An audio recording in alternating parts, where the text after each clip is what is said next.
we, talked just briefly about how special the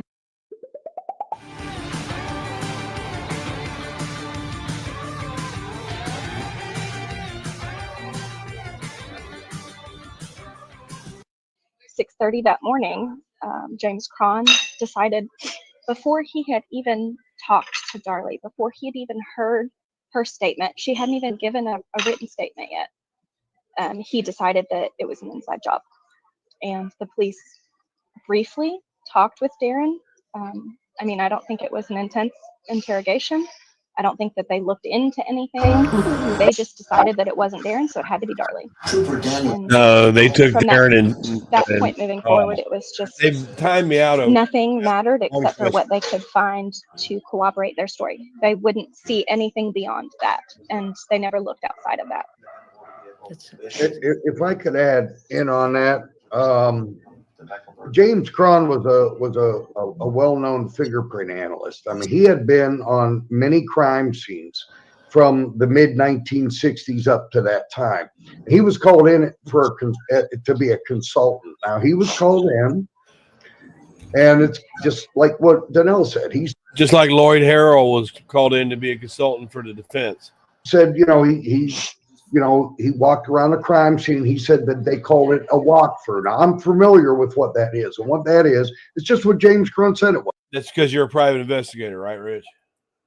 They go through the crime scene without touching anything. They look at everything and, see what kind of signals they get off of it. Now, what James Cron said, and he said this till his dying day, that after about 20 to 30 minutes after walking through the crime scene, he felt as though that it was an inside job.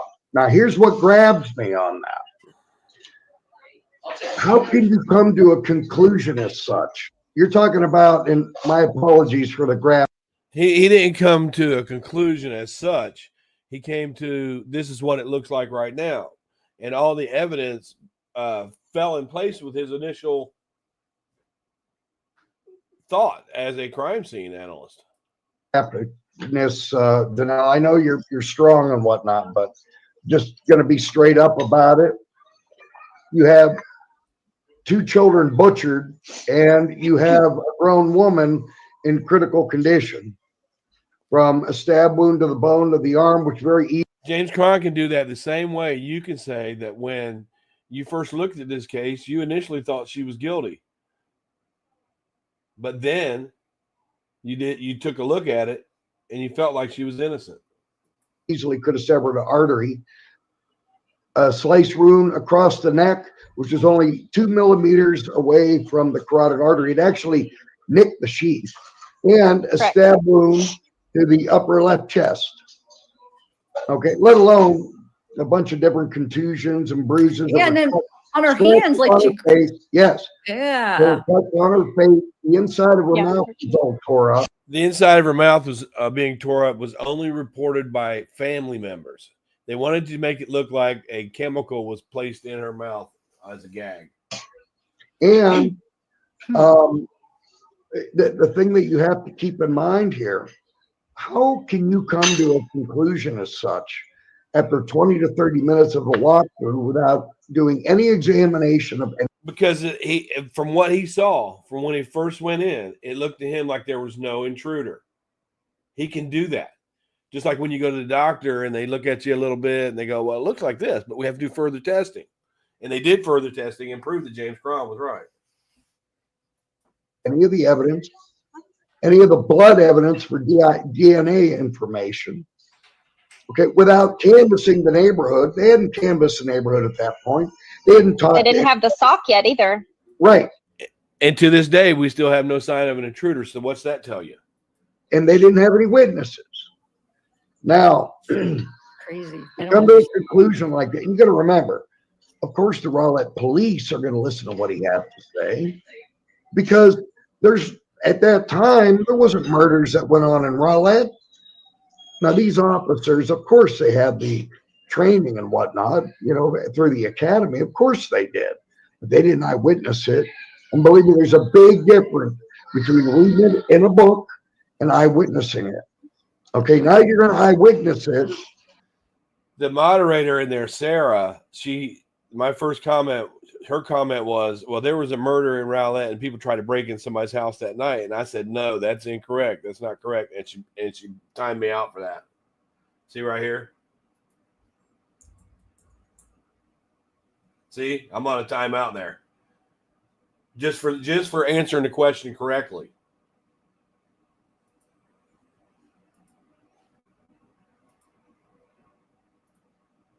You know, I mean, even Darren said that when Officer Waddell come in, it was like a deer looking at headlights. I'm sure it was.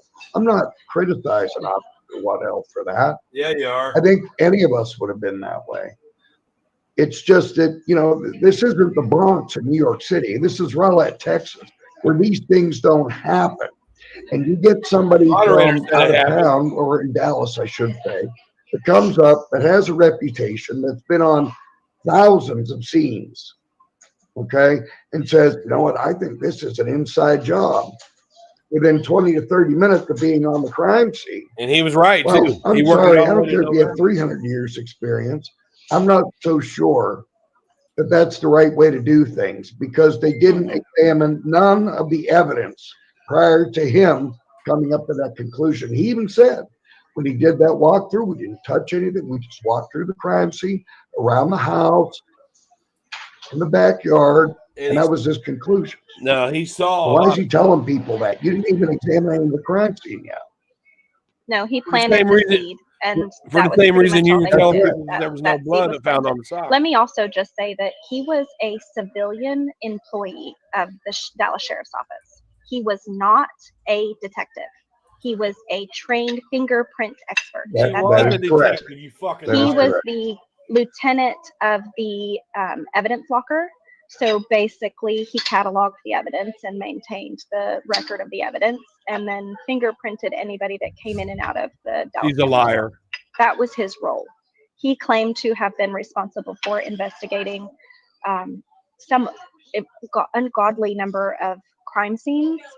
It was fingerprints. That's what he was doing. He was he was the commander. And even then, the number is so astronomically large, it is hard to believe he did it, or he did it as a good job.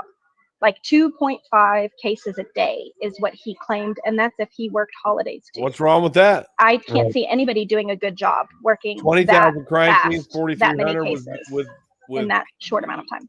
Ridiculous.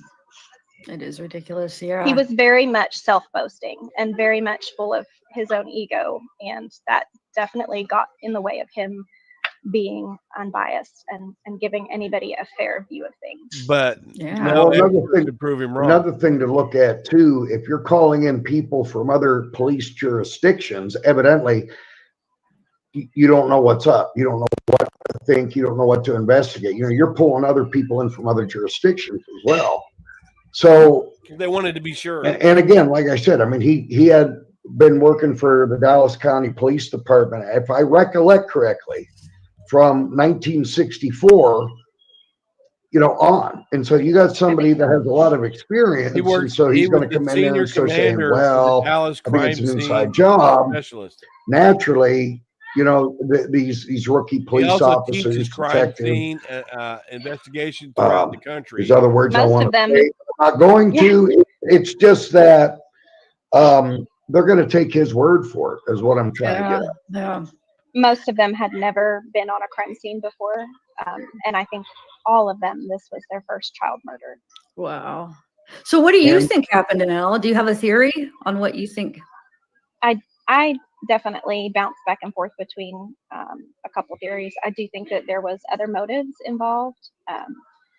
A few years after all of this happened, we did find out that Darren had been talking just kind of loosely about an insurance claim and having the house robbed. His neighbor where he worked, the guy that worked in the office next to him, had done an insurance claim on his business and on his house. And it was basically free money. He felt like, you know, I pay him so much, I should get something out of it. On his business and his house. He had talked with him about it because that guy had done it before. And that he talked really to multiple people. So why didn't the family push them to Barry 5? And the guy that worked next to Darren did hire some shady characters, and a lot of them were criminals A that lot of were them. mechanics No or names. worked on vehicles and did shady things on the side. We've heard some rumors of some drug dealing and things like that. Yeah, drug dealing. So that is definitely something wonder that kind where of bounces around in my Darlie head. got her I also 8 ball of remember how cocaine for beautiful Darren on Darlie her was birthday and that she was how so mad that he when did it she all walked without her. by, men would turn their heads and look at her. She wore clothes that accentuated all her curves. She was beautiful in the face. She had beautiful blonde hair. She was definitely busty. And that definitely draws the attention of some not so good people with some really bad motives. And that always has Why? left Because me somebody's thinking beautiful. that Why? Because Darlie was somebody's probably the eccentric. target Nobody's broken and into the the boys were kitchen just table collateral researcher's damage. house. She And uses the a fact lot of that stuff her like that. panties were Nobody's missing went and after never her. recovered definitely kind of puts that in the forefront of my brain. I was going to ask you about that. So that was true then, because I remember Yes. hearing about, okay, wow. Absolutely. Yeah. Wow. When she got onto the gurney and before they put her into the ambulance, Darren noticed that she didn't have on her underwear, and she had on underwear when she went to bed. How do we know that? So that was the question, where are How your do we know underwear? that? And she's, I don't know. I have no She idea. said Like, so. that's least of my concerns at this moment. We don't know where her underwear are on or where they went, but they're not here. So it definitely left Darren thinking that there was some maybe sexual assault motive as well. Yeah, I think that's a possibility too. Mhm. And then like what do you think about her injuries? So they said like the bruises were caused after the hospital. I'm a little bit confused about that. So everybody was, including the nurses. They were definitely. They were not confused. They did not see that bruising. Dr. Alexander Santos, who still works in the Garland area, he said that those bruises were from an event that happened 2 days maybe after, but he did not. None of the medical staff saw that bruising. None of them. Definitely confused about that. According to medical literature, you cannot age a bruise based on the color of it. And that was published in April of '96. The recommendation for child abuse is that you cannot age a bruise based on the color. They did. The resident is really the one that started that. Whenever they started the trial and they started pulling up these medical personnel that had worked on her case, they'd asked about bruising, and the first one was kind of shocked because they didn't really know how to answer it. And so that next day or that evening, the district attorney pulled all of the medical professionals that had helped on Darlie's case into a meeting and had all of the bruising pictures laid out before them, and had both surgeons in the room. And Dr. Dillon was the one that said those were not there. That clearly was caused after the fact. It was Dr. Santos that said that, and his name isn't Dr. Dillon. His name is Dr. Dillon. Those are obviously hematomas. That was caused by blunt force trauma, which is true. I mean, that's definitely blunt force trauma, but you're not going to be able to beat the crap out of your arm and not bust those stitches that and were not in the wake front up. of her arm. Oh, that's a good point. Mm-hmm. She also, if you look where the cut is on her neck, some of those little tiny vessels that they couldn't have sewn back together probably continued to leak, and that probably did settle down into her arm a bit, causing some of that bruising to be a little bit more severe. But it was definitely there. You can see in the pictures right there in the hospital, you can see how swollen that arm is. You can see some color changing underneath her elbow. The bruising was there, and the nurses may not have seen it because they were so concerned with the neck wound. Look they right weren't here. documenting. Yeah. It was there, and they developed, but the deeper the bruise, the longer it takes to really surface. And she also lost a pretty good amount of blood. Her hemoglobin was like 11 when she went in, or 3 months before, and was 9 at the 2-hour mark after surgery. I don't know what it was at 24 hours after surgery. It would have dropped more even. She didn't require any blood, and she wasn't symptomatic like lightheaded or dizzy when she stood up, so they did not transfuse her with any blood just because. That's because she didn't lose any. She said on ABC 2020 on the last defense, it said she lost 50% of her blood. Now she's backtracking because she's been called out on it. Of a risk for transfusions. But it was definitely a significant amount of blood loss. I don't understand how they keep saying superficial wounds. These are not superficial like that. It's a blows my medical mind. term. It's a Oh. medical term. It's written Well- in one of the doctor's surgical notes. He says superficial to the platysmus muscle. He says that in one time, but if you read Dillon's testimony, he says whoever wrote that was using it in a different way. Superficial, even according to Rich and Tara, means a small, minor wound that just breaks the skin. Which is just a directional term in medicine. It means that it's above. So the incision was above the platysmus muscle. But when you're categorizing neck wounds, there's certain zones of the neck, and in zone 2, which is where Darlie's neck wound was, if that wound or incision or protrusion cuts through the platysmus muscle, that is the definition of a deep wound. Okay. So for them to say that her neck wound was superficial is an absolute lie. It is absolutely medical fact. Everybody says that her wounds were superficial. Nurses, doctors, medical examiners, even people that do podcasts say that they're superficial. Rich says it. Tara says it. It's written in all the books that they were superficial. And if you look up what a superficial wound is, it means a minor wound in medical terminology. It's even in the transcripts where they corrected Danelle here. Fact, documented, and in testimony that incision, that slash wound, did break through the platysmus muscle, which confirms it was a deep wound.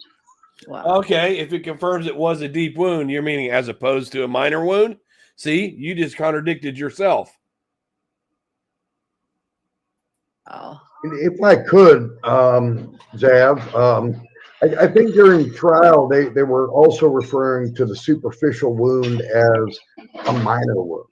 You refer to it as a minor wound, and it does mean a minor wound.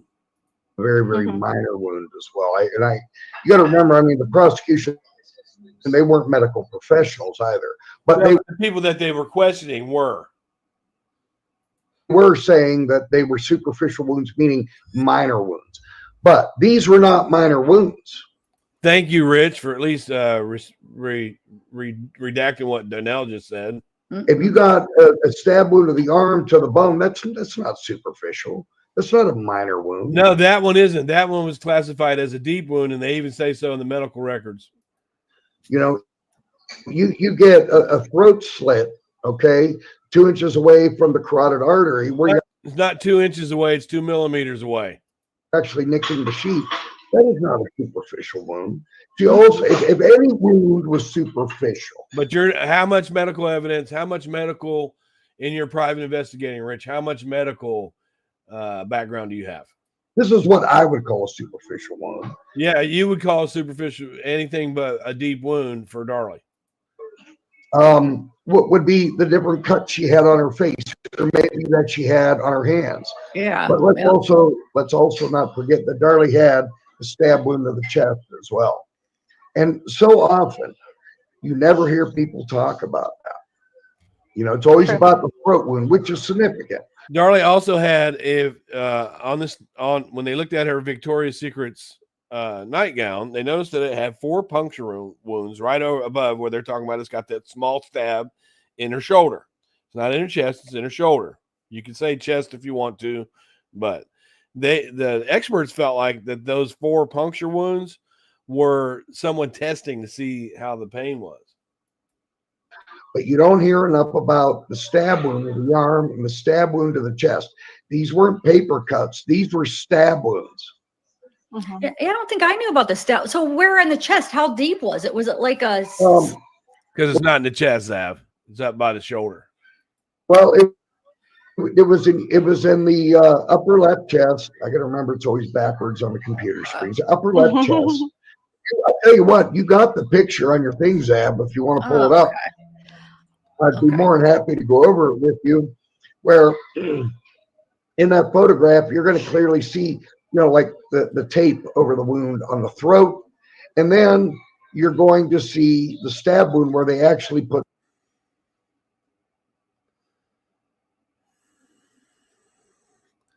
sutures in. Oh, That's where the I see stab right wound there. on the chest is. Okay.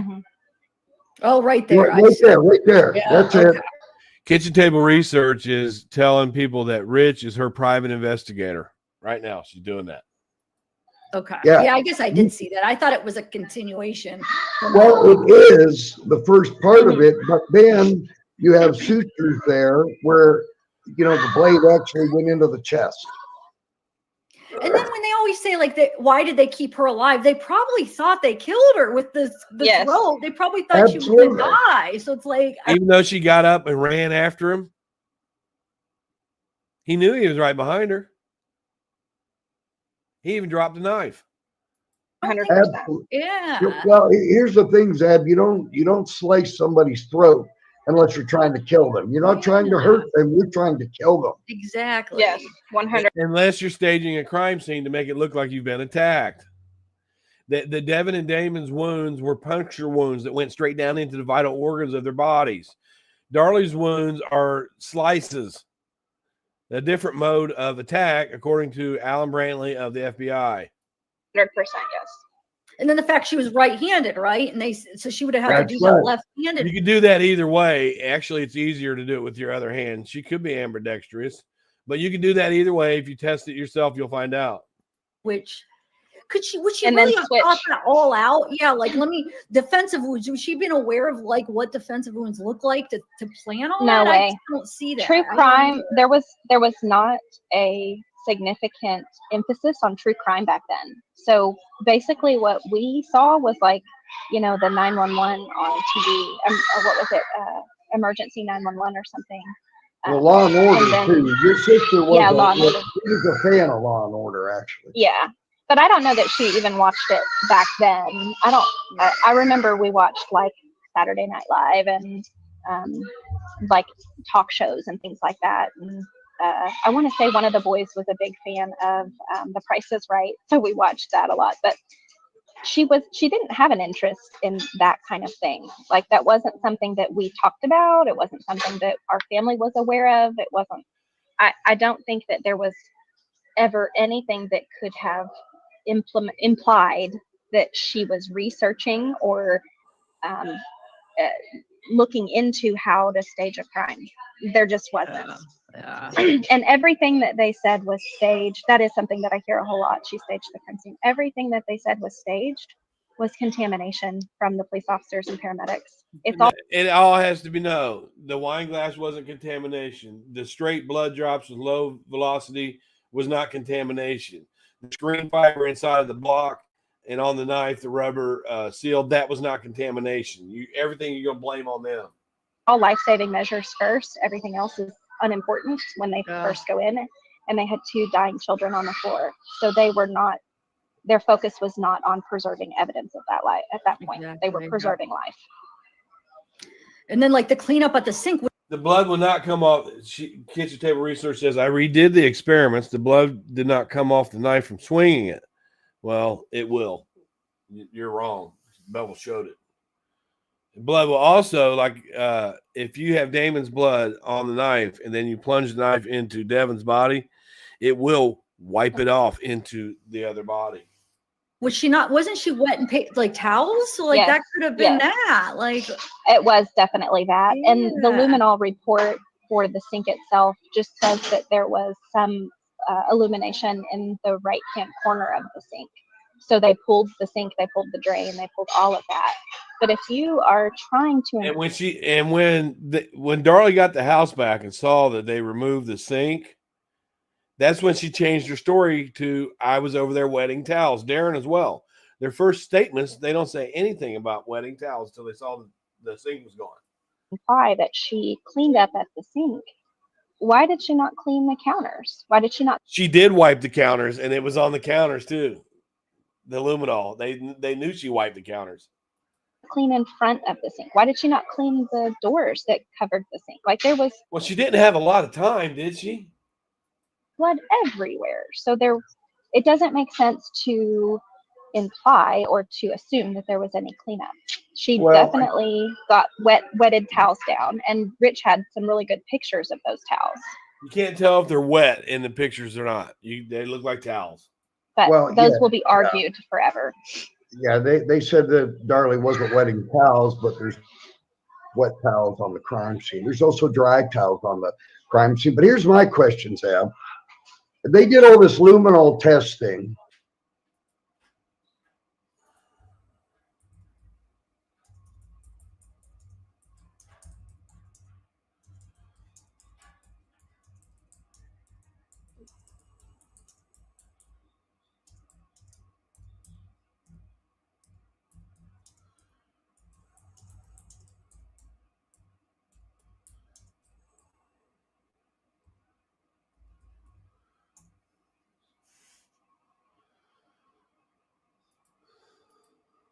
At the sink, which I think is probably one of the worst places to have done luminol testing, because Darlie said she was there and she was Yes. bleeding like a stuffed pig. She's going back and forth with towels. Of course, there's going to be blood there. But when you walk and you're trying to hurry, you'll have low velocity, medium velocity, and high velocity blood trails. It'll have a trail on it, and these spots were from just standing. Well, so why are they doing luminol testing there? Why not do luminol testing in the garage where they found blood in the garage? That was popsicle that had melted. But yet they didn't take any of the samples of it for testing. Why didn't they do that? And if they did all this luminol testing that they claim to have done, where's the pictures? I've never That's a seen good the point. pictures. You can't take a flash picture. You have to turn the lights off to see luminol. And if you take a flash picture, you're going to mess up the process. So they didn't take any pictures of it, but there is a written record of it, and I have that. I've never seen They were lost. They were If- packaged and given to neighbors, and they were lost. They were not packaged and given to neighbors. You can't turn the lights off and take a picture because you need a light from the camera, and that would mess up the effect of luminol. Neighbors lost them. Well, a lot of things got lost, it seems, Yep. especially like the tapes from the trial. But let me And just common say, sense. Hi, Kimmy. They were told to block me apparently because I'm the mod said, well, there were break-ins and a murder in the Rowlett at the time too, and I said, no, that's incorrect, and she blocked me immediately. That's all I said was, no, that's incorrect. let me just say this. If they would have had pictures that would have shown that Darlie did this, oh, you could have bet the farm they'd have had the pictures then, Zab. They'd have been ripping them out like. You could say the same thing for Darlie Routier's polygraph results that she said inclusive, I think they said. If she would have passed it, we'd sure have that.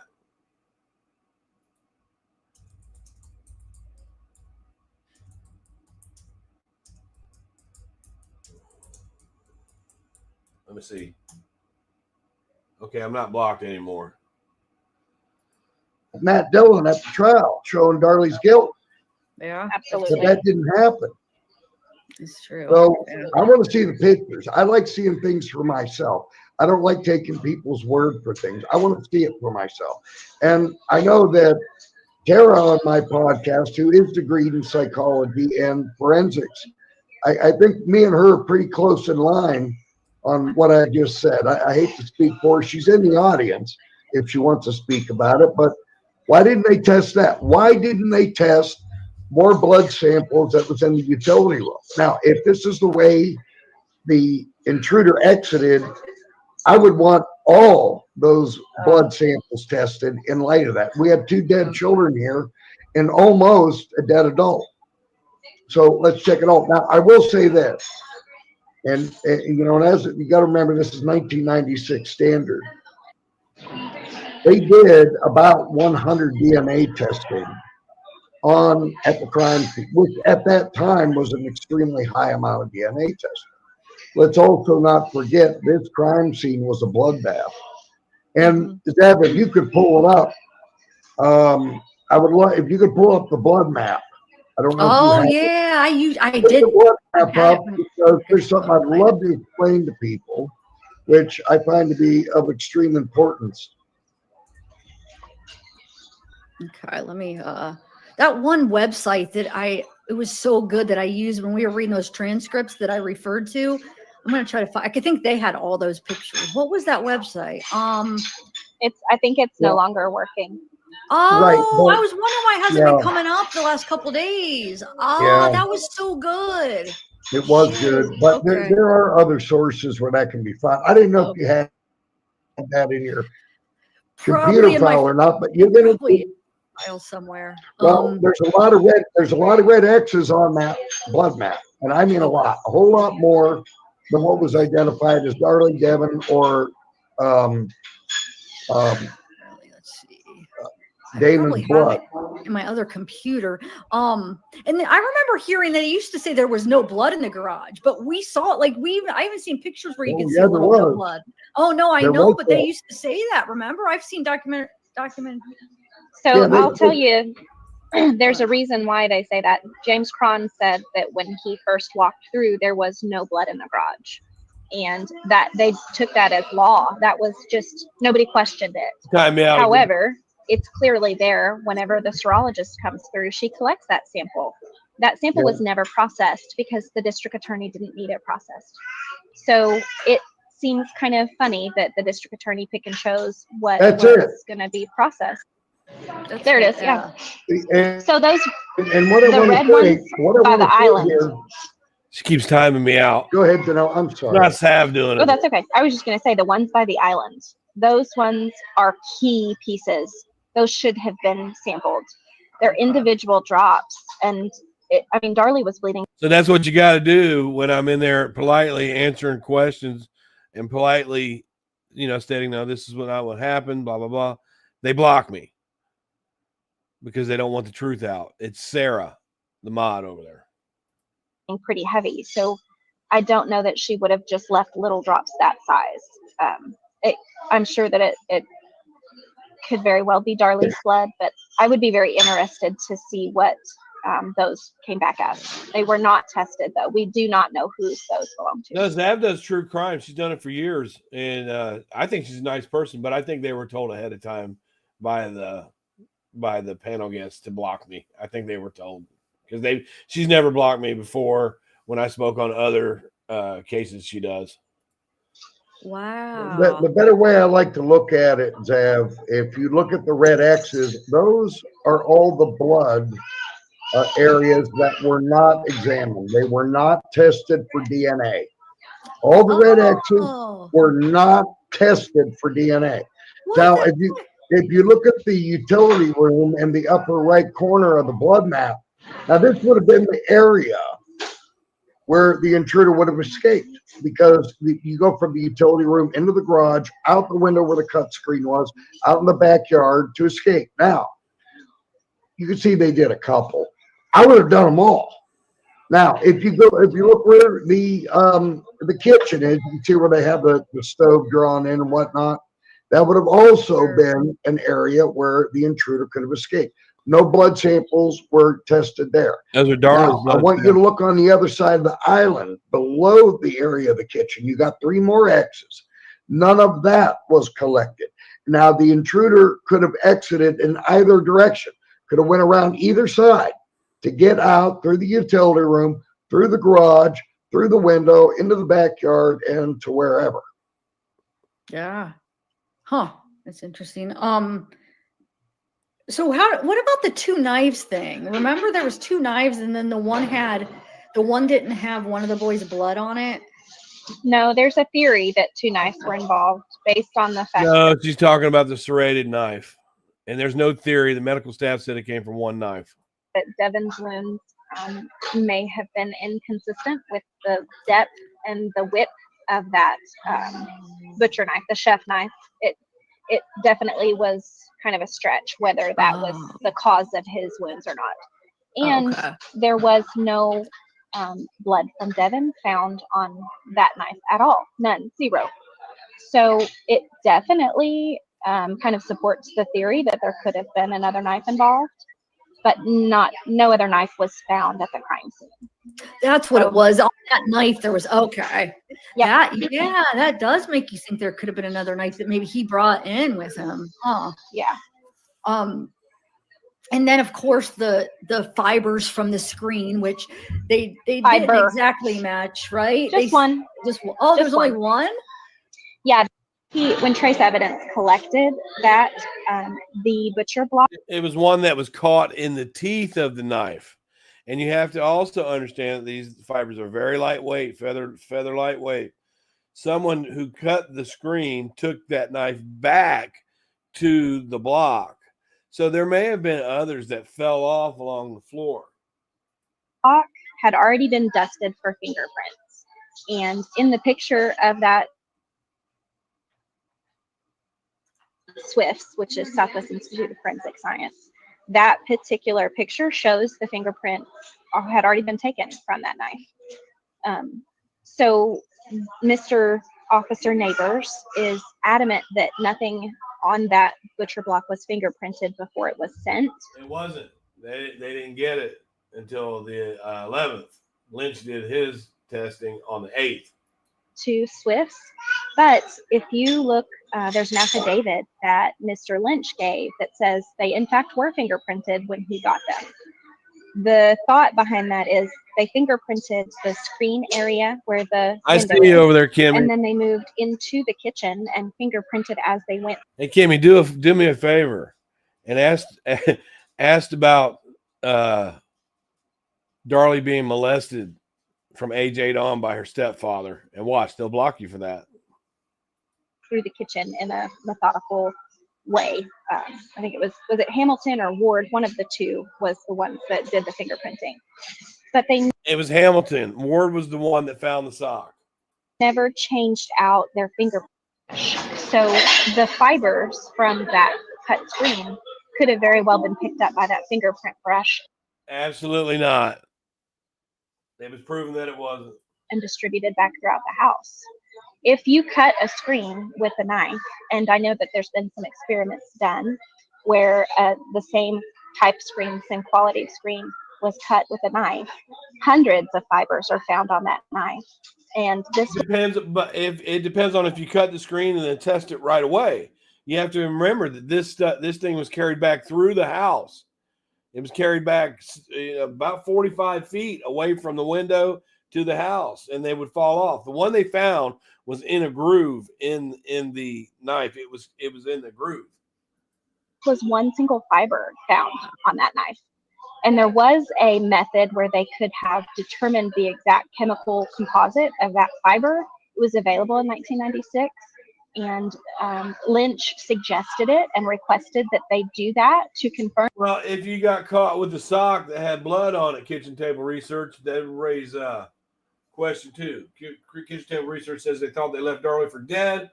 Why would you carry the weapon with you and get caught with it? Well, why would you take the sock? That actually was a fiber. Was he questioning whether that was a fiber from the screen? Maybe. We don't know. But the DA said, no, we don't need that. He just needed enough to leave the possibility that that was a fiber from the screen. He needed plausible doubt. And that's what he gave them. He didn't want to confirm anything because with confirmation, it could have ruled out his entire theory. Yeah, exactly. What about the sock? That confuses me. That sock. Now, one thing with the sock is you would have to look at Rich. You would have to expect that if the sock was used by the intruder, you would expect to find Devin, Damon, and Darlie's blood on it, but you didn't. You only found Devin and Damon's. I cannot figure out what the point and where did that come from? Do you have any theories? It definitely came from somebody that was inside the house. It contained Devin and Damon's blood, a small amount on the end of the sock. I think there was actually a couple little stains that were the boys' blood.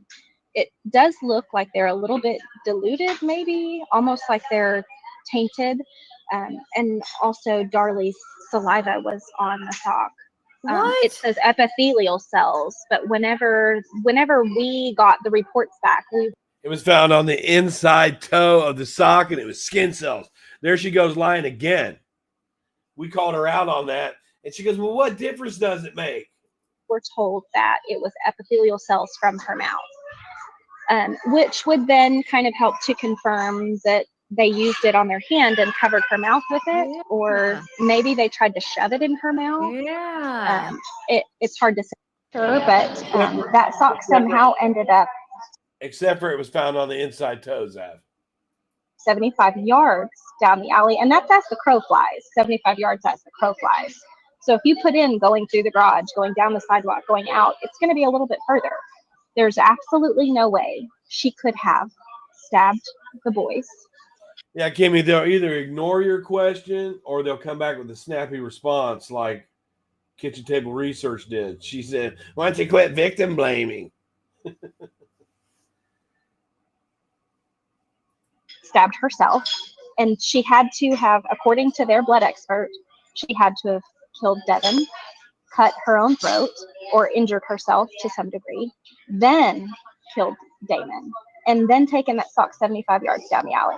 No, that's not what happened. I'll break this down. The way the blood lies on top of each other, it indicates that she and Damon were bleeding at the same time.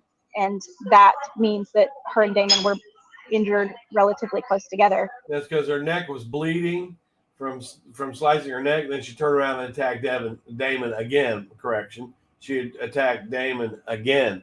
That's the way that we believe it, and that's the way that the police believe it. So she would have had to have been bleeding when that sock was left 75 yards down the alley. And Not necessarily. We think that she took the sock down because it didn't have any of Darlie's blood on it.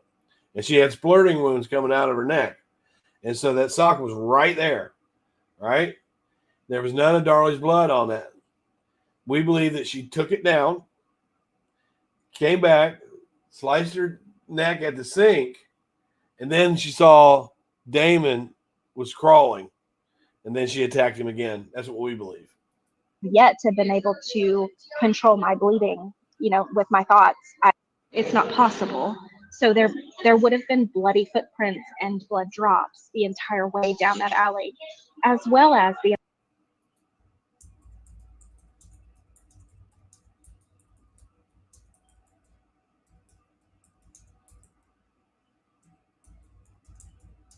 See if they block me again. Yeah, I'm still blocked. Pussies. the amount of effort it would have taken for her to run. She's a large-breasted woman, and she was not an exerciser at all. Like, she was active with her kids, but she was not a marathon runner. So she would have had to have run at least 150 yards there and back, and still. But Darren lettered in track in high school, though. Keep that in mind. Wrestling, football, and track. Not bled to death and not dropped a drop of blood beyond that garage window. It's just not possible. And if I could also note, okay, they've done the testing, and if you're running, See now, yeah, I did the test too. I did it personally myself. Let me see what he says. full blast from the crime scene to where the sock was found at the sewer opening, trash receptacle, whatever you want to call it, which is 75 yards, like Danelle said. Okay, that takes 26 seconds one way. That was a man doing that test. Okay, I did that test, and it was 26 seconds. But I didn't run. I only ran to the gate of the door to the gate. 26 seconds. Now, you got, so let's just say, Darlie had inflicted these wounds, kind of like what Danelle said. They didn't find any blood out there. 26 seconds one way, 26 seconds the other way. You're down a minute on the timeline before you even get started. And Officer Waddell showed up at 2 minutes and 31 seconds after the 9. Watch, that's solely Kitchen Table Research is solely, and watch her. She'll get snappy with you for that, guaranteed. 911 call was placed, and Damon was still alive at that point. The entire 911 call lasted 5 minutes and 34 seconds. The entire 911 call lasted 5 minutes and 44 seconds. Yep. They said, yeah, it wouldn't have the timing. Yeah, no, I remember looking. And you have testimony during trial, which they really said they couldn't really tell. You know, it was hard to tell whether or not Damon could have lived a couple minutes, 7 minutes, 9 minutes. You know, it was hard to tell. But they don't think that he could have lived much past 7 or 9 minutes after those fatal stab wounds. Yeah. Okay, but they said it was hard to tell. They did say that. They said you can't tell. I definitely think 9 minutes is a stretch with the injuries that David I had. totally agree. I totally. They would say that it's a stretch, but if he was attacked twice, he only had one that was a mortal wound.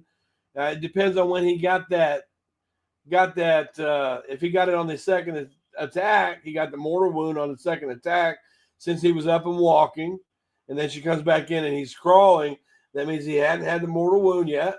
And so on the second attack, if she gives him that mortal wound, right, that's when that 9 minutes would start. That makes sense. Yeah. Agree. Those stab wounds were, it's Significant. extremely significant. And if she did it, why would she have called 911 when he was still alive? Exactly. Because he could have survived and then said, "Hey, she did it." Yes. Like, And it she makes- was not a medically trained person. Yeah. Yeah, why not wait for him to die first? Then? Yeah, exactly. Exactly. Yeah. So it just, I mean, that's not too smart. Because a prolonged 911 call, they can tell, why would it take so long for you to call 911? That'd be used against her. You know, you stab somebody, you stage the crime scene, the first responders show up, you're running the risk of this person, pointing it, or saying, hey, this is the person that did it. Just didn't transpire. She was just lucky that Damon died before he could do that, in my opinion.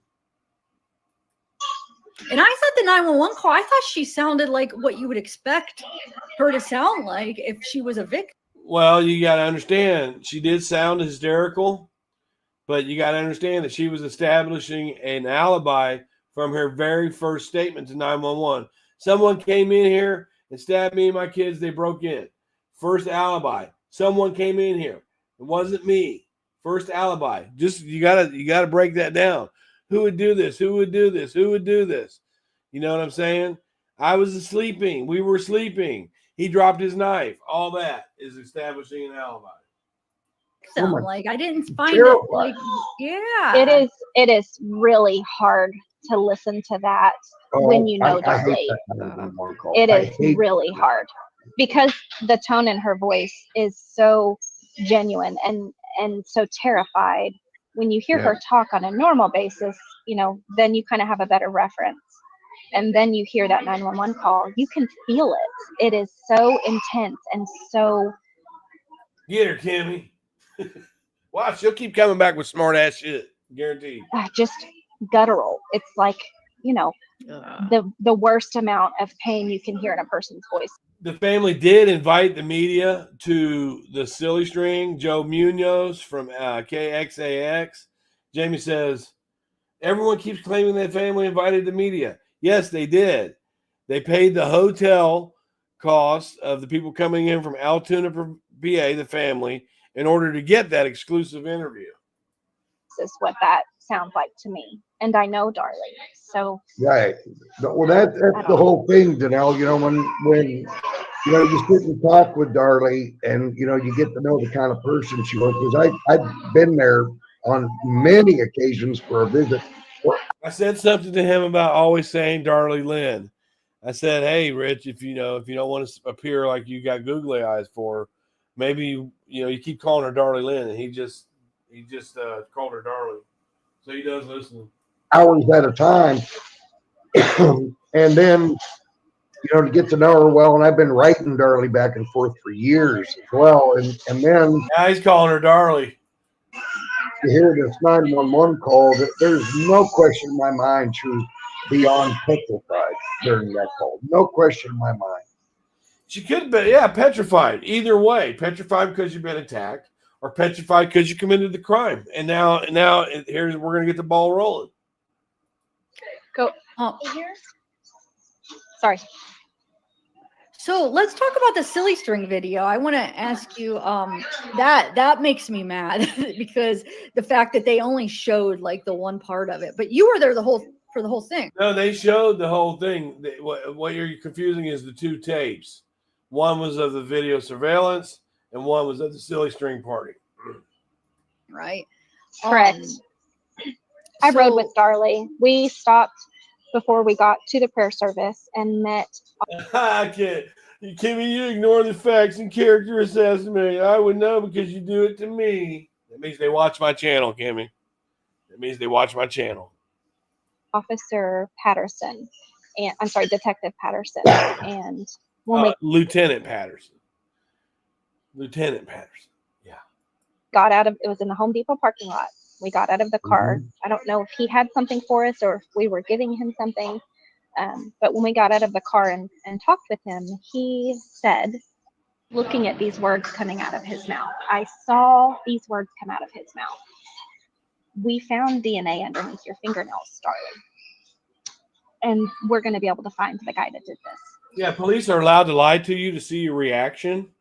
They want to see your reaction if she looked confused at that, or if she looked surprised at that. They're allowed to do that. And so leaving that parking lot, in that moment, Darlie cried and Darren cried, and we were a sense of relief almost. It's coming to an end. They're going to find who did this. Darlie can stop. And they did. Being fearful every second of the day for the rest of her life, because that's where we were. She wouldn't even go anywhere without somebody escorting her. I sat on the toilet while she took a shower because she was so scared. But she didn't have any problem being out in public for a silly string party. She didn't ask for police protection. That's how scared she was. So whenever he told us that, we felt that sense of relief. Then we go to the prayer service. We have a wonderful prayer service where we thank God and, talk about how wonderful the boys were and how thankful we were that we had them for the amount of time we had them. And then another thing that these supporters like to do is they like to blame Kerrville for being conservative and in the Bible Belt, a Bible Belt town.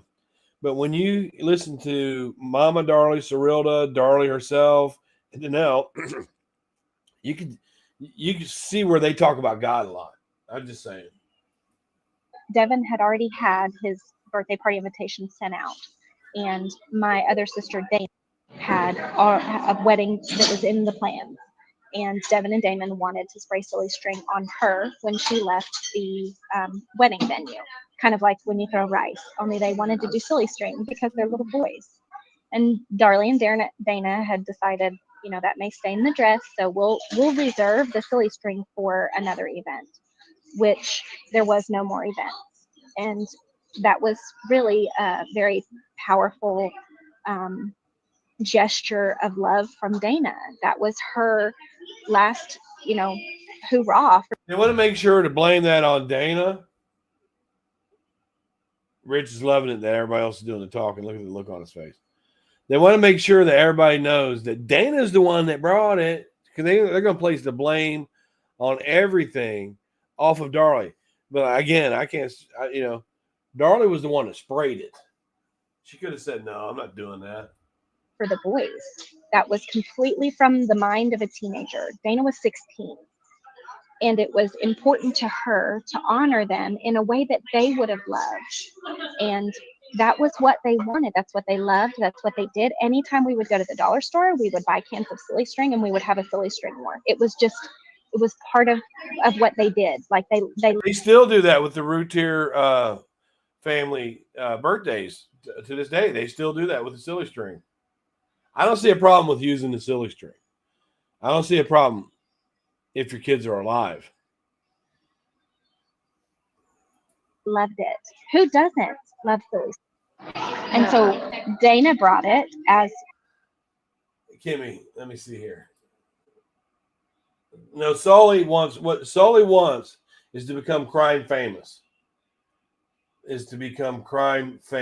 And she thinks that Darlie's going to get out, and that would make her crime famous. It really would. Kimmy, ask her. Shit, I lost my train of thought. I lost my train of thought. I was going to give you something. Oh, ask, is Rich a private investigator? Ask if Rich is a licensed private investigator. See what happens. A way for her to honor the boys. We were trying to make this where the children weren't fearful, because they had a lot of little boys and girls in the neighborhood that came to honor Devin and Damon. And they wanted to make sure the children weren't fearful by bringing them to the graves of 2 dead children.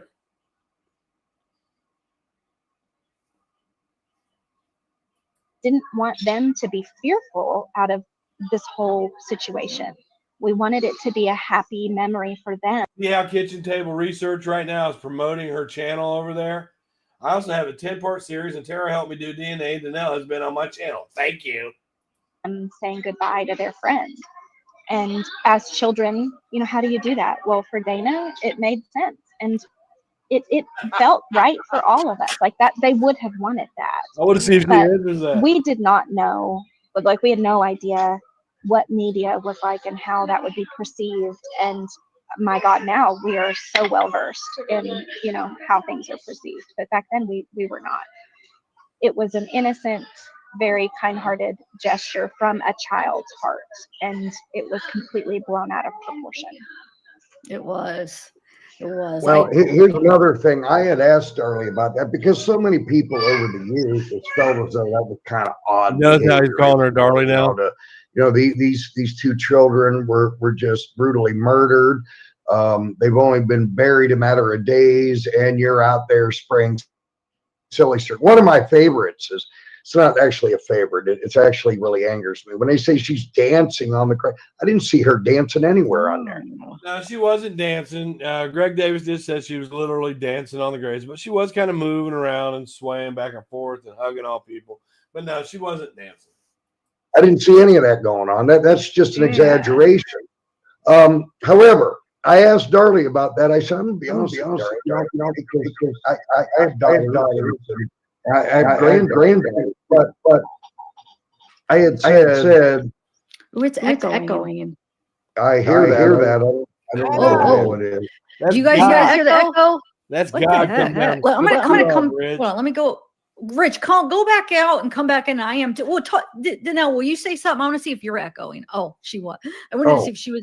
Am I echoing now? No, now you're not. Oh, you're on your own. Well, anyway, I had asked Darlie. I said, why the silly string? That's right, Kimmy. I wouldn't mind if Darlie had a second trial, because the second trial is going to make her look worse than the first one with all the stuff that she and Darren had said after her conviction. Think about it. What's the deal with that? She goes, it just felt as though it was the right thing to do for Devin's birthday because he was extremely excited about turning 7. And we wanted to do something nice for him because we could. On their screen right now, that's Danelle sitting there at 13 years old. Do something nice for him because he was gone. And this is what we wanted to do. And I said, you find it strange? She said, not at all. And I'd do it again if I had the opportunity. But she said, let me tell you this, Rich, a guilty person would have never been able to have done something like that. How would she know what a guilty person would have been able to do? She also said this in an interview. She said, a guilty person wouldn't do that. I guarantee you that. She said that the words, I guarantee you. How would she know? Maybe she wanted it to look opposite. How would she know? That's the lesser evil. That's your tongue telling on you. And that kind of struck home to me because I couldn't have really done it either way. It just wouldn't have been my style of mourning. And a lot of other people would say that too. But she made a very good point. You know, a guilty person would have never been able to have been here to do this. So how would she know? I'm trying to think like what a guilty. So would never have been able to do this. Are you talking about the silly string video? Is that what you're right? Exactly. So this is her and Danelle at the. Thanks for sending me these screenshots, Rich. Oh wait, I keep going the wrong way. This is her back. Yeah, that's Danelle. Yeah, that's Danelle and Darlie right there at the silly string. Yeah, I I think I'm one of the rare ones that I didn't even look at it like it was odd behavior at all. Like I understood what was going on, but so many people they are like, said that Darlie was. It's the whole plethora of the silly string and the interview afterwards too compounds the strange behavior. Gossip is the biggest evil in the whole world. And if you knew Devin and Damon, you know that they were up in heaven having the biggest birthday party you ever saw. That was weird. Oh, by the way, Zab, before I forget, you notice how they didn't answer you? Danelle just texted me. She said she was unable to get back in. Okay. She said she'd love to do a part 2 with you as well. Okay. And we are at about an hour, which is what she said she could do. Okay. So tell her thank you for coming on and talking. That was absolutely. And Danelle's great. She comes on my panel all the time. And she said if you want to do a part 2, she's definitely game.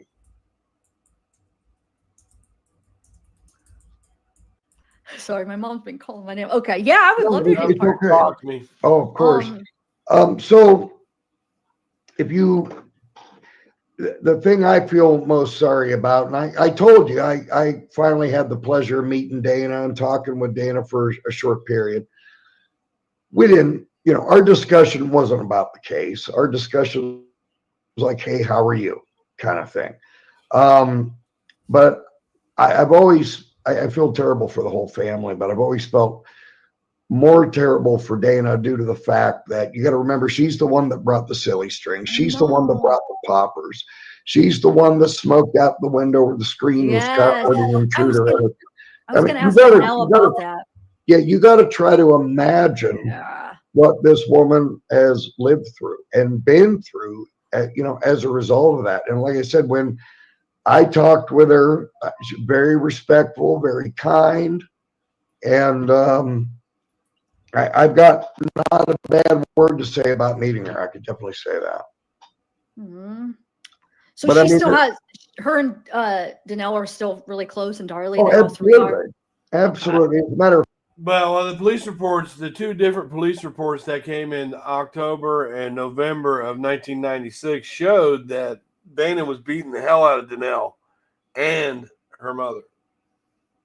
In fact, I'm not going to say what it was, but I was kindly invited by Danelle to go to a family function of theirs because Danelle said, well, you're like family to us now, which meant a lot to me. It really did. Aww. And so me and Bonnie both went to this function. And that's how I got the opportunity of being able to meet Dana. And I got to talk with Darlie Key a little bit. She was present, and obviously Danelle. I got to meet some of Dana's children, and I got to see some of Danelle's children. They're very, very nice people. I have nothing bad to say about any of them. Nothing. Of course you wouldn't. I don't either. I was going to ask her also about Darren failing the polygraph. Do you have any thoughts on that? Because it seems like she still has a close relationship, but she's open to the fact that maybe the whole insurance thing. But they don't have a close relationship. If you look at Darren Routier's Facebook, right? And I've looked at it in my own, and I've looked at it in Alt's before. None of those people are on his friends list. None of them. He's not on none of theirs. But Dion is. Could be a possible theory, right? I don't want to answer for Danelle. I'd rather her do that. I can say, let me just say this. I've never met Mr. Routier. I've never talked to Darren Routier. I've wanted to over the years. I've reached out to him over the years, and he won't talk to me. He also won't talk to non-supporters. It's been 30 years. Well, like I said, everybody knows that I spent 30 minutes on the phone with Cindy Black, and the consensus was, why are they starting to blame Darren? And she didn't say Darlie did it, but I got the impression that that's the way she felt. Oh, the folks who've been involved they're tired. They're very tired. They've explained themselves. And again, they don't want, to just keep rehashing things, because what what happens is when they talk about it, even on public forums, you start getting people to start making up a bunch of crap. That yeah, like you guys have been doing. it's not true. That didn't happen. The misinformation in this case is humongous. Yeah, and you're the one that's saying it. You're the one that's doing it, Rich. You and your panel. So if you think misinformation is coming from my channel, I encourage you to do exactly what I do. You can react to my videos and you can say, look, this is where he got it wrong. You can do that any day you want, or you can come under my panel any day you want. Yeah, it is. Yeah, I agree. It is.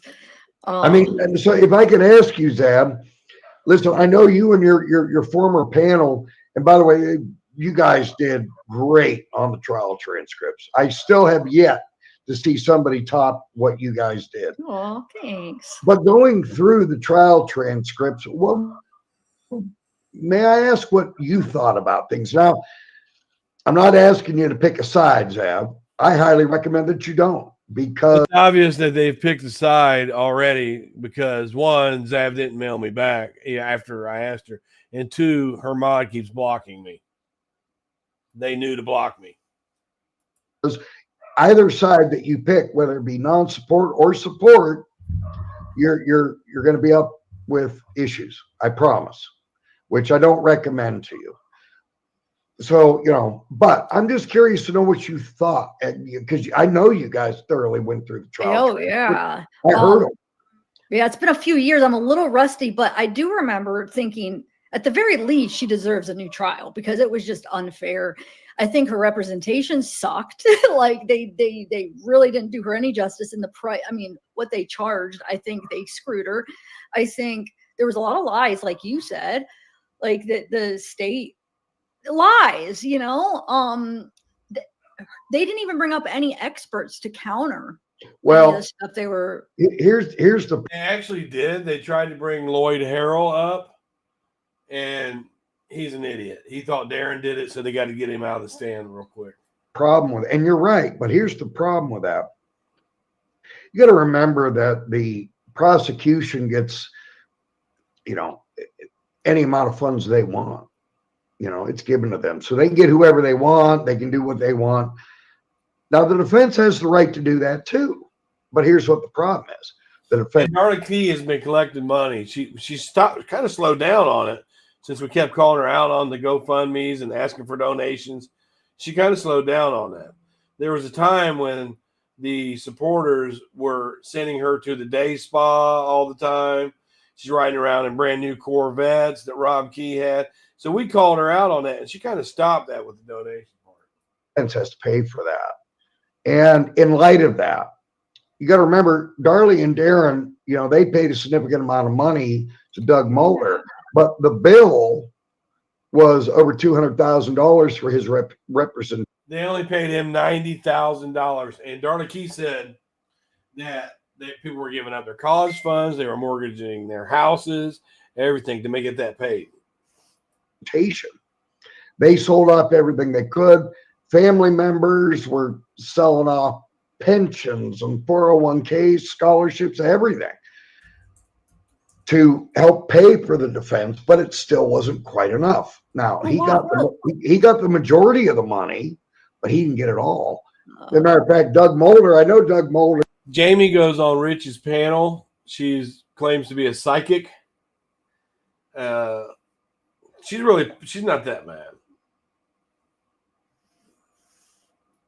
Told Darren and Darlie Key, well, if you guys do any, books or movies or documentaries or anything, you got to realize the rest of the money. I know. It's come to me. Saw that.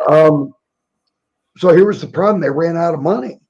So there was no money to get, any kind of expert to testify on Darlie's behalf.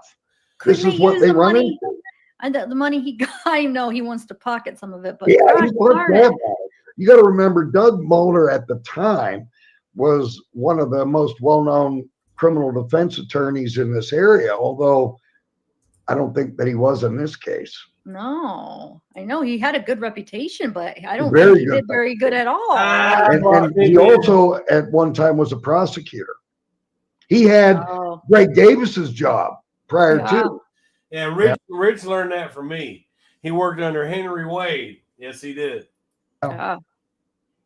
And I Greg don't understand how the jury could have, but beyond a reasonable doubt, no way I could have voted guilty. There was too much doubt, and I just well, Greg Davis. Here's what I will give. I don't like them, but here's what I will give them. Greg Davis and Toby Shook are very dynamic speakers. They have this ability to. They're good lawyers and good prosecutors, is all you're saying. But so was Doug Mulder. You just got done saying he was the best.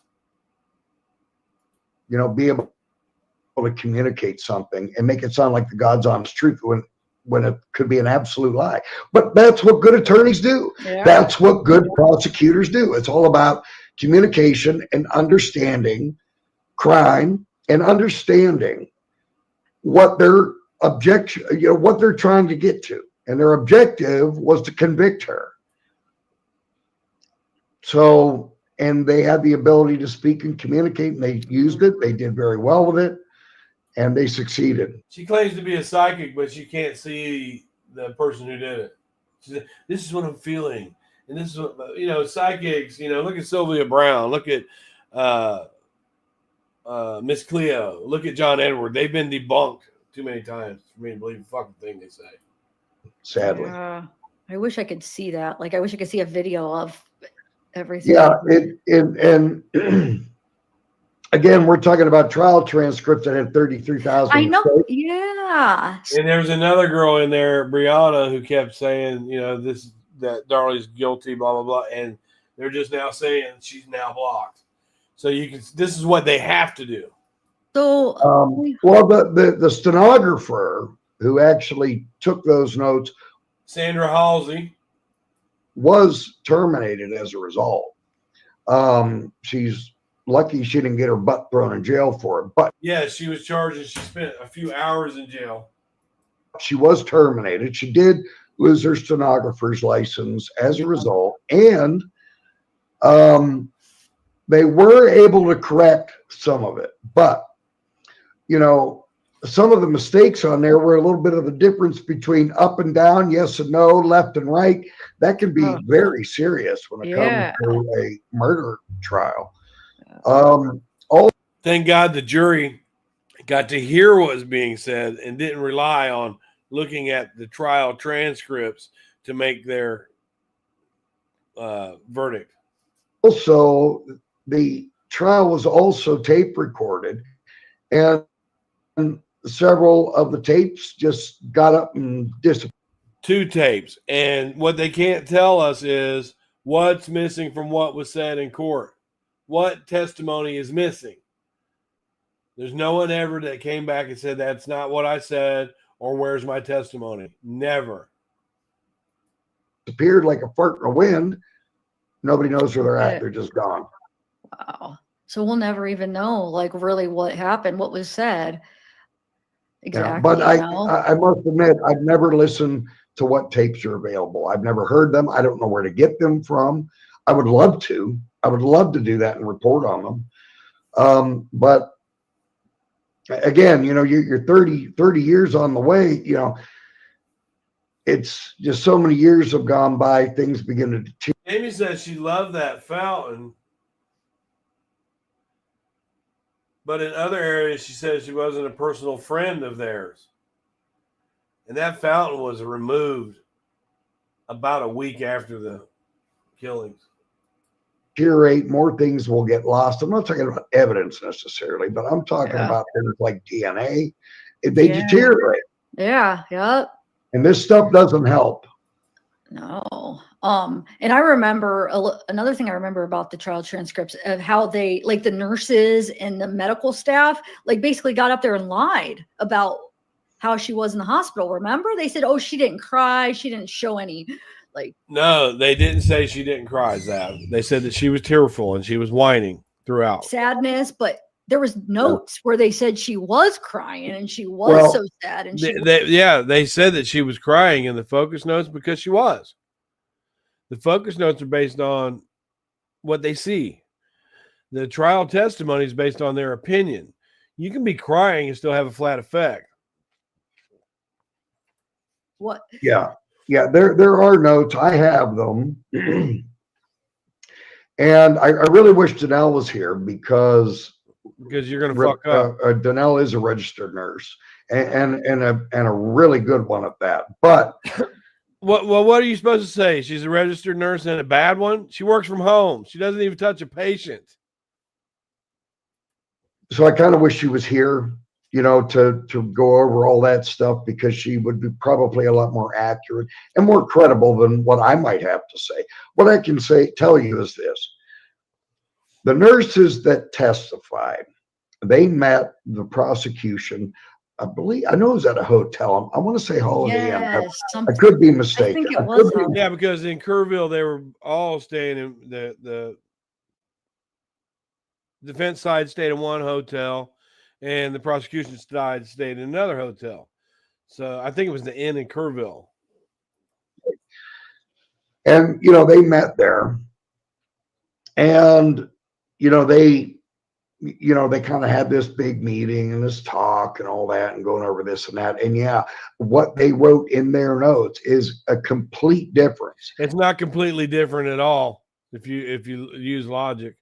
And just as the defense is able to meet with their client before trial to let them know how the trial is going to go, some of the questions are going to be asked, the prosecution has that right as well. Let's see, right here, Rich is saying that all of the nurses lied because Greg Davis told them what to say. Greg Davis would be taking a huge risk if he told any civilian being a nurse, no, this is what we want you to say. That happened to Mercedes Adams when the defense did it. No, he was on top of her. Greg Davis would not take that huge of a risk. As to what they testified to at Darlie's trial. I mean, talk about a smack in the face. Yeah. Yep. Look, can you please do part 2? I'd love to do part 2. Oh my! There's a lot more to go over, and I could. Oh, listen. Yeah. Here's my opinion. If you haven't studied this case for at least 2 years, you don't know it. Okay. Seriously, I mean, it takes that long. Yeah. What I did is there was just so much conflicting information, and so I began going to the horse's mouth. Darlie's family, Darlie Lynn went to go visit her. Oops. Obviously, you can see Danelle. And then I went to the non-support side as well. I reached out to people like Pam Collins, BryanSt.John, and and had many conversations with them. And so because I entertain both sides, because I think it's important to entertain both sides before coming up with a conclusion. Because if you look at both sides thoroughly, I think it's rather easy to come up with a conclusion as to. But even in Zav's girls chats, and I know Zav girl's not responsible for this, but every time I make a comment, Sarah blocks me every single time because they don't want to hear it. They're not open-minded. I haven't been rude over there. Never been rude on Zav girl's channel. I watch the stuff that she does. So I believe that, beforehand, they were told to do that. What happened? I know I've bounced back and forth over the years, but now it's hard, Zab. It's very hard. I know, and now I'm going more towards her innocence. But I don't know. Let me ask you this: I mean, what is it that you doubt, if I may ask you? What is it that you doubt in the case? Well, the motive is a little bit hazy. Because the motive is lack of financial strain and stress. The motive, in my opinion, if somebody said, what's the motive? She's mad at Darren because Darren's not making money like he used to. So it was spousal revenge. Filicide, you can look up Dr. Philip Resnick to learn more about that. Because nothing was taken. And you're right. And you're right. Because I remember telling Bonnie in the early days, so if Darlie didn't do this, then why would somebody want to come in and kill 2 children? Who wants to do that? I mean, I'm not saying it hasn't happened. It's very unusual. That's normally not what the motivation is to break into somebody's home in the middle of the night and murder 2 children. I mean, that's awful. I mean, there have been people that have done similar things, but that just didn't appear to be the motive in this case. What I would suggest is that you got to look at everything from A to Z. You got to look at everything with the family. You got to look at everything with Darren. You got to look at everything that Darren was doing. You got to look at everything Darlie was doing. You got to look at their, you know, their friends, their neighbors. Look at everything. And I think in the end, you know, a lot of people have said that I tried to flat out name Darren Routier as the person who killed those children. I've never said that. Hey, Mrs. Isaacs, I'm trying to hone in on see how many times I can catch Rich. I've already caught him twice. I told him I was going to do this too. They won't let me on over there. I spoke to Zav about getting on the panel, and she said, well, if Rich is okay with it, but since Danelle was up there, Rich respectfully declined, and now they're blocking everything. They're timing me out for every time I make a comment over there. They don't want to listen to the other side at all. No, I don't think Darren was directly responsible in killing those two children. No, I don't believe that. But I believe that some of the actions he did in the background that a lot of people didn't know about, which Darlie was becoming aware of. Yeah, I see that, Kimmy. They have to ignore. And, you know, for Miss Isaacs, corrections is good. You got a big old smile, but I'm just, and I guarantee I get a strike for this too. May have caused it. Here's my thing with that. If it was indeed a planned robbery for insurance money, why wouldn't he have came out with that by now? Because he could have saved Darlie's life. And if Darlie knew about it, why didn't she come out with it? If it was, that's a good question, because it's fake. It's a fake. You see, they're trying to say it was Barry Fife, but no, it's fake. It came out at appeals time. Planned. That's either going to jail for a little bit or going to jail for life, because that's murder. So, like, if it was something planned, it hasn't came out yet. Like, nobody admitted it. You think they would have? Darren or Darlie would have been like, "Hey, listen, we paid this guy for insurance. Like, she's not. It wasn't her." Kitchen Table Research says, I would love to see Jose defend this case. She's meaning Jose Baez, which was Casey Anthony's lawyer. And they were fucking, dumbass. But I don't know. Well, I talked to Darlie thoroughly about it. You notice how he keeps calling her Darlie now? A few times. And I don't believe for a minute that it's a robbery. Look at the situations. You'll hear this from non-supporters as well. Darlie's jewelry was sitting out on the island in the kitchen with her purse, $6,000 watch, wedding rings, other different pieces of jewelry. Why wouldn't they? Exactly. That's because Danelle, when I was asking her about that, Rich, why didn't they take the jewelry? She literally told me that it wasn't in plain sight. There were 2 2-liter bottles in the way, and the intruder didn't see them. Exactly. Yeah, that too. But here's the thing. So I don't believe that it was a robbery. But here's what I do want to say. Now, you got to understand the geography of that neighborhood. You got to understand the geography of inside that house. I mean, this house is over 3,000 square foot. It's a very large house. And I've been there and I've done films with it, you know, through the neighborhoods and stuff like that now. Yeah, he told me he's been in it. I know there's people on my team that have been there and been in the house as well. So tell me, this is what I always told Darlie, it's what I always told the family. Whoever did this has been in your house. You know, they're like, what? Think about this, Sam. Think hard now. He's absolutely right. Whoever did this has been in the house. He's absolutely correct about that. You might want to watch what you say, Rich. How would they know that that window was going to be open? And no, I am not implying Dana Stahl as a perpetrator. Not at all. But that window was up and left open. Darlie and Darren didn't like cigarette smoke.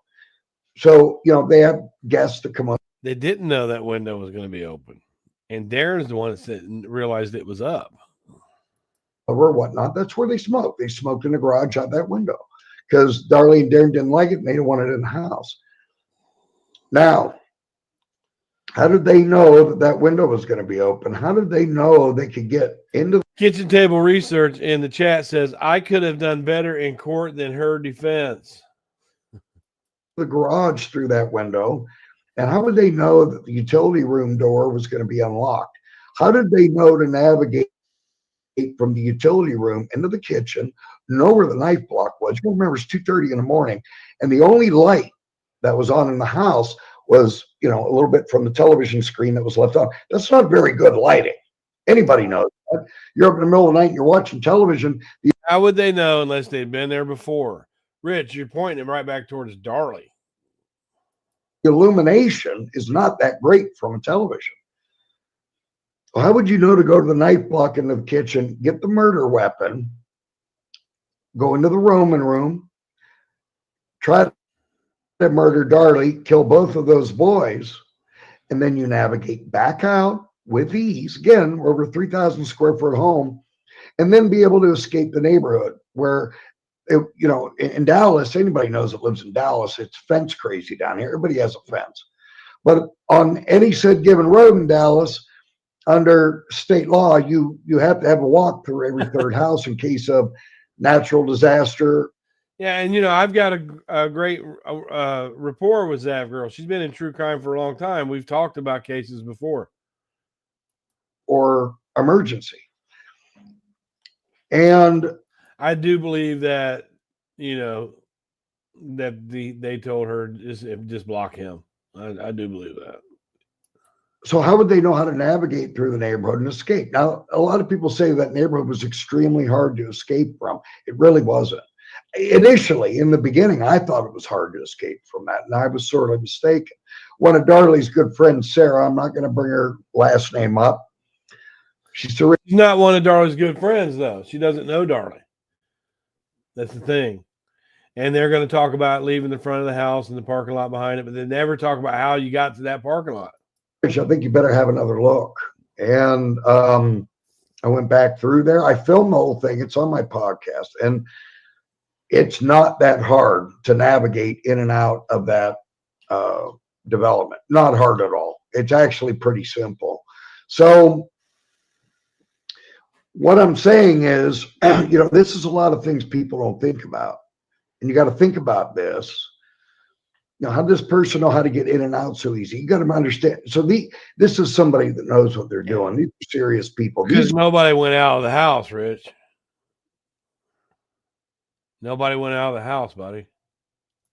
People or person that don't blink an eye, and you don't come back from that, Zell. You don't come back from that. So that makes this person extremely dangerous because it means they've either done it before or they're going to do it again.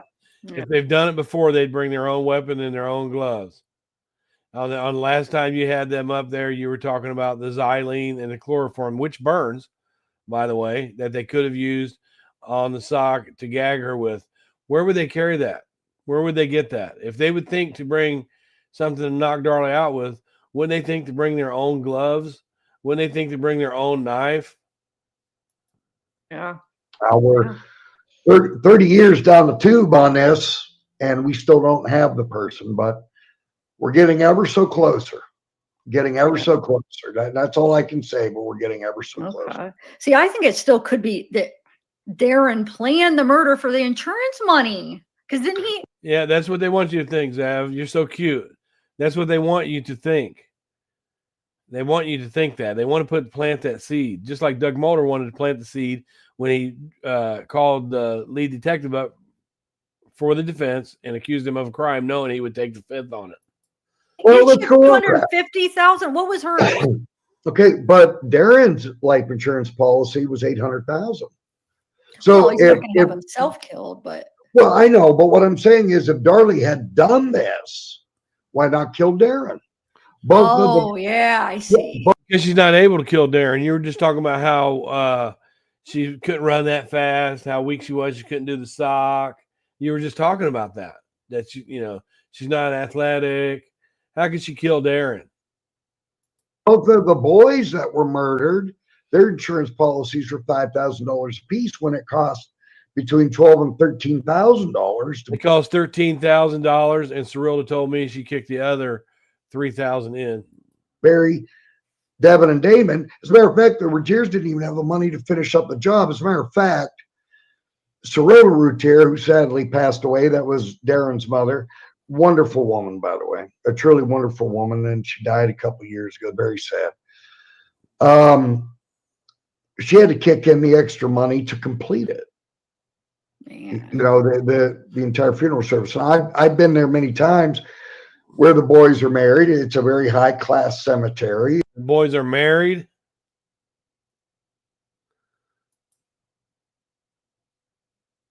He said the boys are married.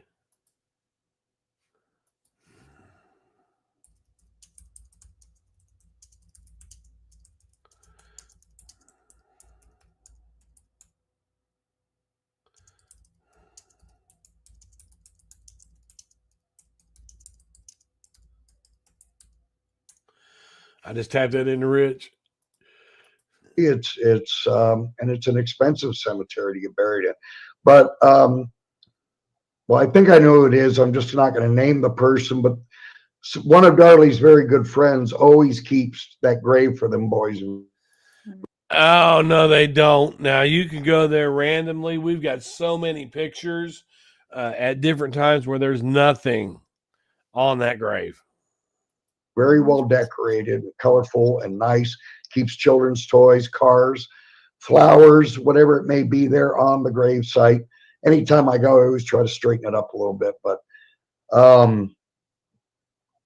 it really hits home when you go to that grave site. And of course it would. There's two children in there. It would really hit home for me.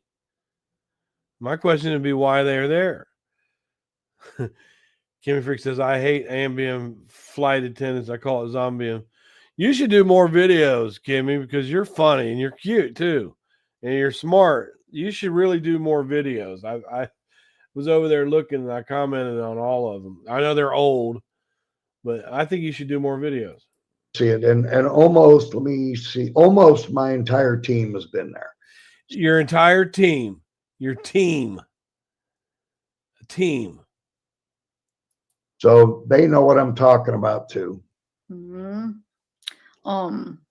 Yeah, I mean, either that, or I even think it's possible for like a Darlie being the target and as like a sexual assault, and then they were just collateral damage. Like I was texting you earlier about, like that could be a possibility too. Well, everybody that's on my team. See, she just said she was texting him earlier, so that lets me know that they wanted to block me. We all have a different, theory. And I'm not saying I have no problem in being wrong or admitting when I'm wrong with something. I just don't like putting out wrong information. That's what I don't like. And, if I'm wrong and we find out differently, I can promise you and everybody on the World Wide Web, I'll be the first on my podcast to say that I was wrong. I don't have a problem with that, but the correct information is what I do worry about. And that's what's imperative here. I mean, let's face it. There's two little boys buried in the ground from a horrific murder. And see, it has not been solved to my satisfaction by any stretch of the imagination. And, I think there's good people on both sides, whether it be the non-support or the support side.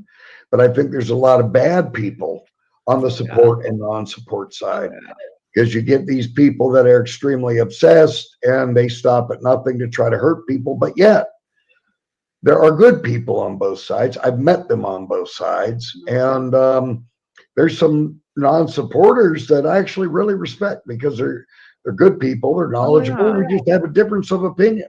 Yeah. I welcomed it. Like, we have in chat, there's a bunch of like both sides are in chat, and it seems except for me, because they keep blocking me. to be going pretty good. How is it, chat? Sarah, is everything good in chat? I haven't actually looked too much in chat. Yeah, I've been glancing back and forth a little bit. Yeah, for the most part, I think it's been fairly reasonable. So I have a question. What does Darlie feel about Darren at this point? Does she have a relationship with him at all? And no, you got to remember they got divorced in 2011. Now, this is what I want people to think about for a minute. A lot of the non-supporters say, "Well, Darren knows Darlie did it." Well, he continued to stay married to her from 96 to 2011. Yeah, and Rich, if you were watching Cyrilda talk to me, she said, Darlie sent Darren divorce papers 3 times before he would sign them. And Darlie Key told me he was out gallivanting with bimbos and he talked too much at bars. And supporting her as well. He still supports her today. He still says that she is innocent. However, what's he supposed to say? Mr. Routier's also remarried. I don't think he's remarried. I don't think he married Cindy Black. A very lucrative business out in Lubbock, Texas. He's doing very well. And I think he's just kind of, I would never say bored with it. I don't think it's the right word. I just think he's kind of tired too. He's done what he's tired of being blamed for it. He's tired of it. He tried to help Darlie with that affidavit, and they've been lightweight blaming him for it ever since. The undertone of them is that they are blaming Darren. He could. But what is Darlie? Is Darlie suspicious of him? Yes, she is. She says so. She says. Do you want to say? It's hard to really say. I mean, we've talked about that to some degree, but she said she definitely has some questions. Yeah. But she didn't name him as a person, killing those children. She never said that. And even Darlie Key told me, now we're talking about Darlie Lynn's mother. She said, I will never believe that Darren killed those children. No, I don't told me himself. Yeah, I don't think he killed him, but I do think maybe he hired somebody. I don't know. Or maybe it was a robbery gone bad, or he hired somebody for the insurance money. Because weren't they talking about divorce before? Was that a rumor? Was that true? No, it was no. Yeah, no. Actually, he wasn't. They weren't talking about divorce per se, but Darlie Lynn on the night on June 5th, that evening, she did tell Darren that she wanted a divorce. No, she told Darren she wanted a separation, Rich, and they left that out of their initial statements. Or a separation, not a divorce, a separation. She never really used the word divorce that we know of, but she did use, which she even told me, she used the word separation. I'm like, why? What was going on? What was so terrible? She said, well, the biggest thing was Darren had a lot of play toys that he didn't like to take care of, such as his car, meaning his Jaguar, their boat. The gate on the back fence was being held by a coat hanger, and she wanted this stuff fixed. She wanted him to you can see the coat hanger, focus more of his attention on things that needed to be, done around the house and whatnot. And he said he had a lot of play toys and he didn't like to take care of them. And that ticked her off. And, this would go on and on and on and on and on. And, she was trying to motivate him more than anything to start getting these things done. I don't really think, I didn't ask her this, she didn't say this, but in my opinion, I don't really think she was wanting to get divorced, if you will. I think she was trying to give him some motivation to.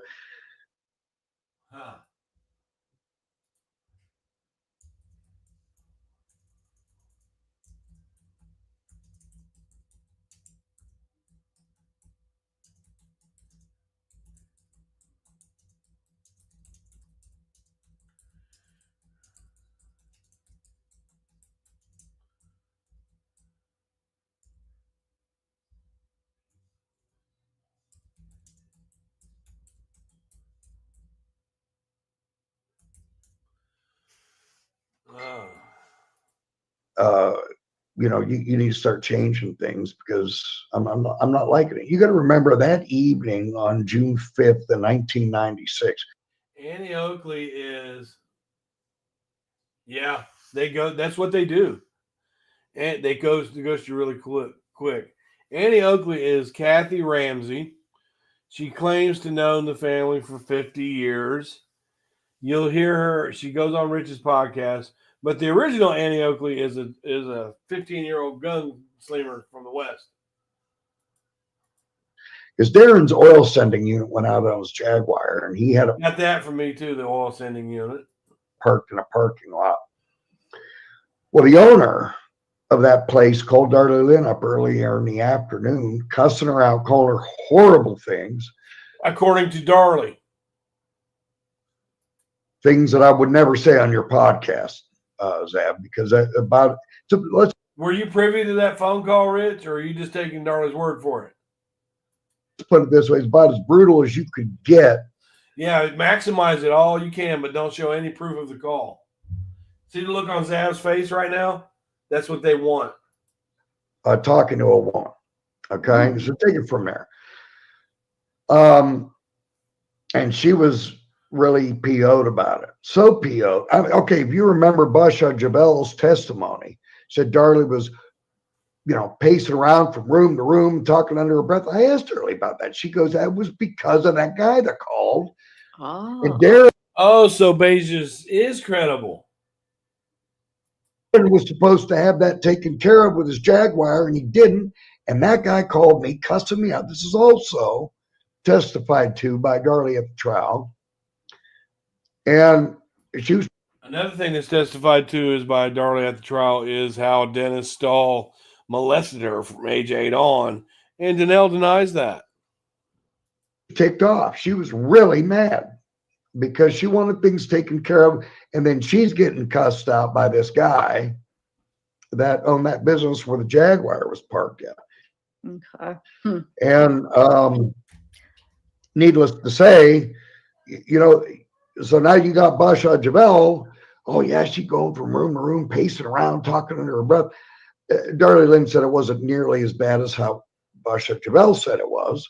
But you just said that's why. Baja, you also claim, is been in and out of mental institutions. She's a drug addict and all that. But you have Sully on your team that's dealt with the same stuff. Should we not believe anything Sully says because of that? No. We don't believe Sully because she's not telling a truth. We don't not believe Sully because she's got a background. We weren't there. We don't know. But nobody, whether you're a man or a woman, wants to get cussed out by somebody, being called the C word and the F word and everything else. That's what you say, that she was being called that and that. You got that straight from Darlie. That's hearsay. Darlie wants you to believe she's innocent, Rich. She wants you to do what you're doing. Yeah. But that's interesting. I mean, since his car wasn't there, then somebody could have thought he wasn't home, huh? Like the intruder? That's been a theory. That's been a theory over the years.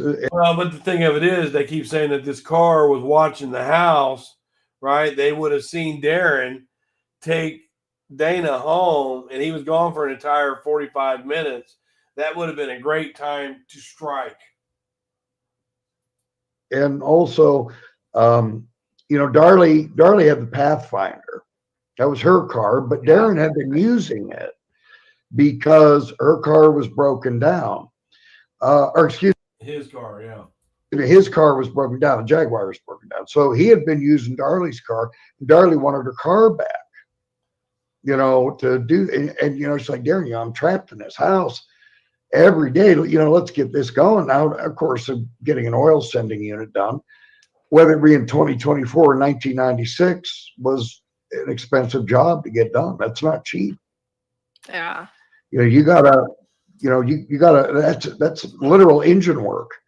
And that has never been cheap. It as to, you know, any, you know, time frame of what our dollars were worth. I mean, it's going to be expensive It's going to be expensive now. But see, that's like the car needs fixed. She's talking about separating. It only matters if he thought she was serious. Yeah, she might not have been serious, but did he think she was serious and wanting a separation? Because that could be like motive. Okay, she's gonna leave me anyway. Didn't she have a $250,000 life insurance? Wasn't that what hers was? Yeah, it was either $200,000 or $250,000. Yeah, 200. I mean, I don't know. It's But just I asked Darlie if she knew about him increasing that because it was lower. Surely he did not increase it. He did not increase it. He just purchased it. He did not increase it. No, Rich. No, you're wrong.